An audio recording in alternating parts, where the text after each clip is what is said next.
Okay class 9 आज आगे के टॉपिक्स नॉन मेटल में चलते हैं। इसके पहले हम लोग मेटल्स के बारे में पढ़े थे जो लूज करने की टेंडेंसी रखती थी और पॉजिटिव चार्ज को स्क्वायर करता था, जिसकी फिजिकल प्रॉपर्टीज देखे थे हम लोग। काफ़ी था फिजिकल प्रॉपर्टीज जो आप नहीं जानते थे, मेलेबल है, डक्टाइल है, सोनरस साउंड था। अब हम लोग जा रहे हैं किसके ऊपर? नॉन मेटल्स के ऊपर।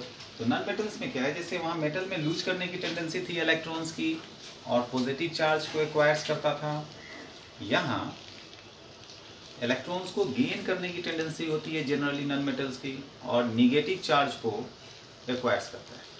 ठीक है, अब ये निगेटिव चार्ज एक्वायर्स करना या पॉजिटिव चार्ज एक्वायर्स करना क्यों होता है लूज करने या गेन करने के बाद, उस पर हम लोग बाद में बात करेंगे।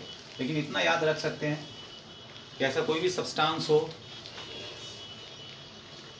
अदरवाइज एलिमेंट्स अगर हम लोग कहें तो जो इलेक्ट्रॉन को गेन करने की टेंडेंसी रखता हो और निगेटिव चार्ज को एक्वायर्स करता हो, that substance is called non metals. फिर उसकी फिजिकल प्रॉपर्टीज में अगर बात करें तो ठीक उसका अपोजिट होता है मेटल्स का।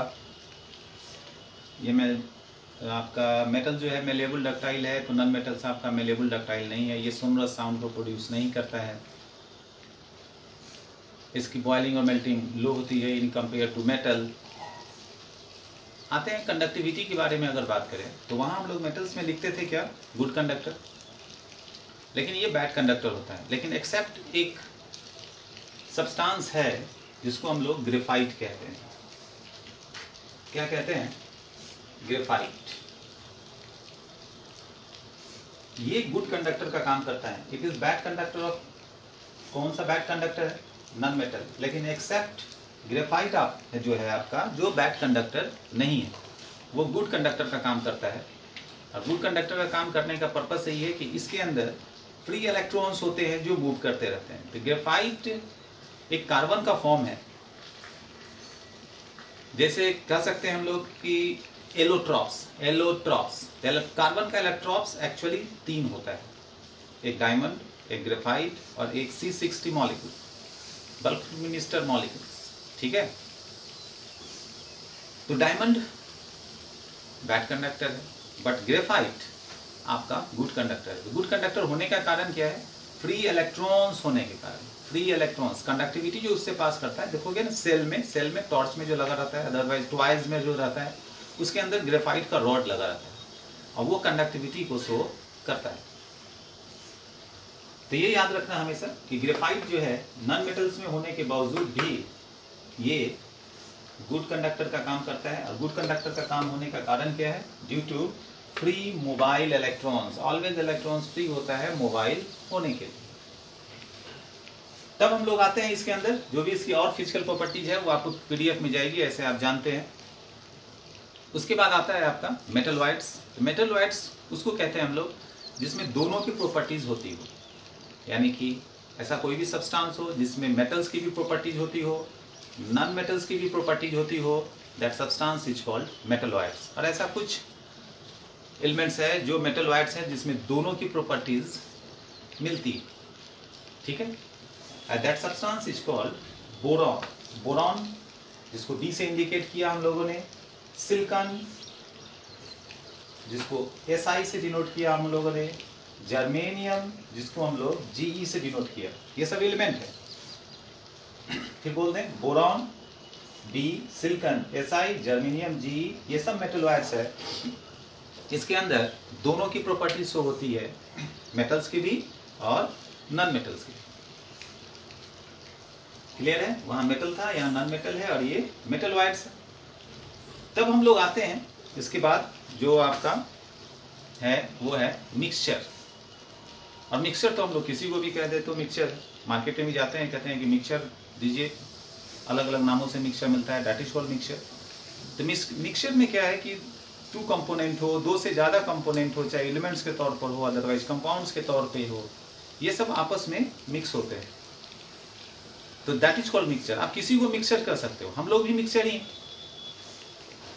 हम हो, अदरवाइज कोई भी हो, ऑल आर मिक्सचर, कहीं से कोई दो राय नहीं। अकेले तो हम लोग हैं नहीं, मिक्सचर ही है, हम लोग का प्रोडक्शन हुआ है तो मिक्सचर के थ्रू हुआ है। तो ऑल आर मिक्सचर, इसमें कहीं से कोई दो राय नहीं है कि हम मिक्सचर नहीं है।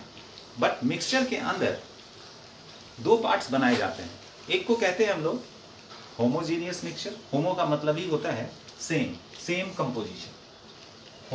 होमोजीनियस मिक्सचर, तो होमो का मतलब ही होता है सेम, इसका मतलब ही होता है आपका सेम, ठीक है, सेम।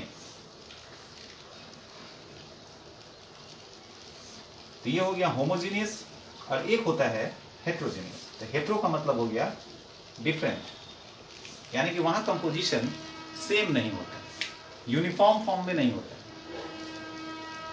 बात करें तो ऐसे कि होमोजीनियस मिक्सचर उसको कहोगे जो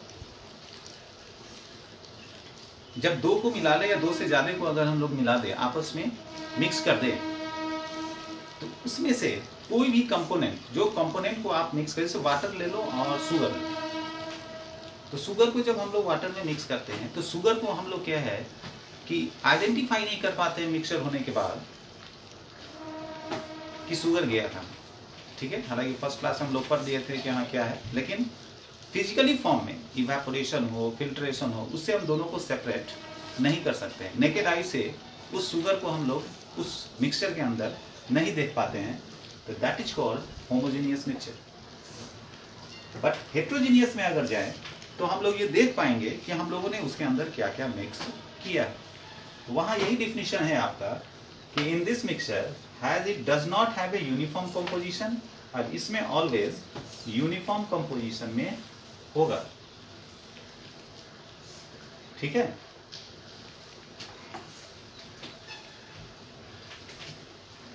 ये अब इसके अंदर आप आयरन और सल्फर को ले लो, किसी सल्फर में आयरन को डाल दें, डालने के बाद अगर देखें तो मैग्नेट ले लें, मैग्नेट के थ्रू आयरन को अट्रैक्ट करके निकाल लेंगे।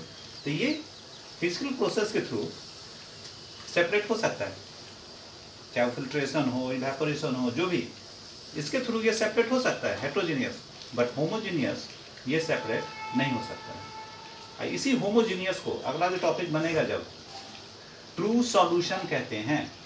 ट्रू सॉल्यूशन जो आपका काफी इंपॉर्टेंट टॉपिक है वो। तो ये है आपका नॉन मेटल, मेटलॉइड्स, मिक्सचर और इसका दो पार्ट, ओके।